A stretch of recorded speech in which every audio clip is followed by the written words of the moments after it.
Justin, a couple monsters here, talking about Sometimes Always Monsters. There's a sequel coming out. So first off, for the people who had not played the first game, tell them a little bit about that. All right, so Always Sometimes Monsters is a game we released 2 years ago. You play 30 days in the life of a person, going from the East Coast to the West Coast, trying to win back the love of your life before they marry somebody else. You're a failed author, you begin the day you're evicted, and the game is really about this uphill struggle to go from nothing to something, achieve something with your life. And now we're back with a new game, Sometimes Always Monsters. It's the inverse, and now you start successful and you're married and you're going from the West Coast to the East Coast, trying to find the inspiration to write again, while holding on to the things you've gained in life while life itself is trying to rip them out of your hands. Don't you think that the player is going to be sort of feeling desperation? I mean, is there any sense of accomplishment, or how's it going to feel when you play this game? So Sometimes Always Monsters uses this concept of blinding joy. If you think about the time in your life when you're having the most fun, it's probably also doing the most damage to yourself. We tend to make decisions when we're happy that are not necessarily for our own benefit all the time. Right. We kind of go on this experience and you might think you're making all the right decisions and making all the right moves because it feels good and it feels right. But until you see how all the consequences play out, you don't really know how it's going to play. I guess sometimes you have to sort of feel the extreme emotion in each direction before you can actually know how far you can go in each direction. Yeah. If you know pure sorrow, then it's easier to know pure happiness, if you know what I mean. Yeah, you guys explore that a little bit? Yeah, so the whole thing about the two games is that one is the uphill and the other is the down. And so the arc that those two create allow you to feel a stronger range of emotions across the two experiences. It's really intentionally designed to give a full breadth of the human experience, as it were. Now, as far as, we've talked about story a little bit, let's talk about the actual gameplay style. What sort of genre does this fit into? So it's a kind of traditional JRPG structure, minus the stats and combat and all that stuff. It's more about exploration and discovery, dealing with NPCs, making a lot of choices. Everything is kind of ethically driven, except we don't do the good and evil stuff that a lot of other games do. There is no hard morality in it. It's just how you feel about it, right? And whether you're willing to do selfless things for people, selfish things against them, you just make your own choice. Does your character develop any sort of a reputation that the other characters will respond to? Yeah, so actually in the new game, you begin as a somewhat known entity. People have read your work and they've been influenced by it to some degree, and they either praise you or blame you for how following the book's advice, as it were, panned out, despite whether it was your intent to write it as such or not. Right. What engine are you guys using? So this, both of the games are built in RPG Maker VX Ace. Slapped the hell out of it to make it do crazy things that we never thought possible. It kind of hints at that, but it doesn't look like a lot of the games using that engine. Yeah, we have some a great artist named Emilio. He just hammers out amazing sprite detailed work, and it really brings a lot of life to the game. So how did you get into this? Many years ago, I was a journalist, and I kind of got sick of life, and I was really depressed, and I wanted to change stuff. So I sold all of my possessions, and then I started this project called Gamer Unplugged, where I hitchhiked around North America visiting game developers. I'd sleep on their couches and steal their food and learn what wisdom I could. Right. And along that journey, I kind of got inspired to make ASM. And when I came home, worked on a prototype, we showed it to a publisher, and from there it was all gravy. So you're mostly writing the story on this, or do you actually do some of the actual coding and development? No, I'm a lot more, I've learned a lot more from developing the first one, so I'm much more into the systems design myself now. I do a lot of the design and the writing. My partner Jake is kind of the sanity valve on the whole company, so I'll go and make something insane and he'll find the really simple, easy, obvious way to actually have done it. Right. Well, that's kind of the way it is when you're doing the creative side of it. You just sometimes come up with convoluted stuff and someone else is like, oh, look. Yeah, it's really important to have that. Accepting your own limitations is really important to making something not fall apart. Because I can go on for days making really weird systems that make no sense to anybody but me.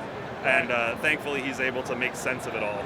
Do you have a release date in mind for this? It'll be out this year. I don't know exactly when yet. We're still churning away, making it as awesome as we can, and as soon as it's ready, it'll be in people's hands. Cool. All right, well, thanks very much. Thank you for joining me. We walked by an interesting game with a very interesting art style called Kona, and I found Alex. Alex, tell me a little bit about what this game is. Yeah, Kona is a first-person open-world adventure game that's taking place in the 1970s Northern Canada. So you play as Carl, which is a private detective hired by Hamilton, which is a rich copper mine magnate. He complains about vandalism on his property, but once you arrive on the location of the complaints, you realize that people disappeared. So the goal is to explore the area and figure out what's happening. But there are many very weird stuff happening, so you have to survive at the same time. So right now we're seeing like a fight with the ice wolf. So yeah, as the night falls, it's become more and more dangerous. It started as an adventure game and goes into the survival horror kind of things. These graphics are beautiful. What engine are you guys using? It's Unity. The snow effects in particular are really nice. Cool, thank you. Outside is even better, but he's getting there. Now, are there day and night cycles in the game, or does it all take place in one evening, or what's the time scale like? It's tied to the story, so there's one cycle, but yes, you go, at some point there's a night. You start during the day, and then it goes into the night. You guys did a hell of a job with that animation. Now, you said it takes place over like one day, so there'll be one cycle. About how much gameplay do you expect the full game to have? 6 to 8 hours, but some people are playing right now the 30% of the game and are taking like 9 hours to do it. So it depends on how much you like to explore. You said it seems like there's a main quest, so it'll be a linear game. Are there lots of side things to do in the game? Yes, basically what we do is it's a non-linear storytelling. You have many places you can and have to visit at the same time, so you do them in the order you want, and then it develops a story starting from there. I'm the UI designer and I'm the producer of the game. Yeah. All right, so why did you guys choose Unity over like something like the Unreal Engine? It's all about productivity. For a long time, we were only 3 developers on the game, so you have to be extremely efficient with what you do. And Unity allows developers to code the editor plugins, so we could paint trees and everything in the environment really with efficiency. So it started with productivity, and then we develop our own kind of things to have the visuals we have. So right now it's looking really great, even if it's not Unreal. I know Unity can actually do some really good stuff, but this looks amazing. So congratulations on that. When can people expect to see this game, and what platforms is it going to be on? Right now it's available on Steam Early Access, on PC, Mac, Linux, and it's going to be out on PC, Mac, Linux officially by September. And on PS4 and Xbox One later this year. Sounds great. Alex, thanks very much. Best of luck. Thanks to you. All right, we've got an interesting game here. This is Christine. How are you? Good, thank you. Pretty well. The game is called My Twin Brother Made Me Cross-Dress as Him, and now I have to deal with the geeky stalker and a Dawn Beauty who want me in a bind. Or Lady Killer in a bind for short. All right, Lady Killer in a bind. So it's behind a curtain. What's up with that? Well, it's a little bit sexy. A little bit sexy. They can't handle a little bit sexy around here? Well, apparently, it's okay to show neck stabbings on the show floor, but a little bit of titty is a bit too much. Wow, you can pull someone's arms off, but you can't show any of this. That's a bit ridiculous. How do you feel about that as far as the industry goes in general? I honestly feel like it's a little bit silly. I mean, sexuality is so important, but games are terrified to explore it, and everyone is really nervous around it, and I don't know why. What style of game is this? It's a visual novel, so you interact by choosing dialogue options, choosing how you interact with people.